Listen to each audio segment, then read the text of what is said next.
วันนี้ก็มาพบกับทีมงานกลุ่มไอทีของพวกเราคือเก่าเนาะวันนี้ทางทีมงานกลุ่มไอทีของพวกเราจะมาแก้ไขวิธีภาษาบ่เห็นอยู่ในหลุมนี้เนาะถ้าคอมท่านใดเป็นคือข้าพเจ้านี้ขอให้ติดตามหรือว่าติดตามนำกันได้เลยเนาะในวิดีโอนี้ก่อนอื่นเราต้องดับเบิลคลิกเข้าไปอยู่ที่คอนโทรลพาเนลอยู่ในหน้าจอเดสก์ท็อปนี้ถ้าสำหรับท่านใดบ่มีคอนโทรลพาเนลอยู่ในหน้าจอเดสก์ท็อปนี้กรุณาให้ดับเบิลคลิกเข้าไปอยู่ที่คอมพิวเตอร์หลังจากนั้นแล้วมาสังเกตเห็นอยู่นี่เนาะคอนโทรลพาเนลเนาะเห็นแล้วกันดับเบิลคลิกไปอยู่นี่ก็ได้เลยสำหรับข้าพเจ้าขอดับเบิลคลิกอยู่ที่หน้าจอเดสก์ท็อปเนาะเพื่อสะดวกในการเบิ่ง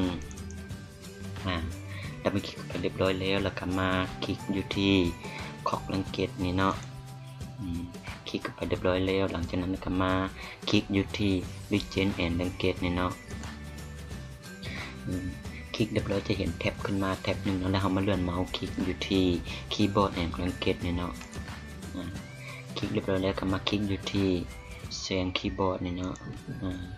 คลิกเรียบร้อยแล้วก็มาเลื่อนเมาส์มาติ๊กอยู่ที่Language Bar คลิกไปแล้วจะเห็นภาษา3บล็อกขึ้นมานี่เนาะเห็นบ่ยังเสื่องอยู่เนาะ Hidden ยังเสื่องภาษาไว้เพื่อบ่ให้มาโชว์อยู่ในแท็บทั้งหลุมนี้Dock in the Taskbar นี่ก็คือเปิดภาษาให้โชว์อยู่หลุมนี้เนาะ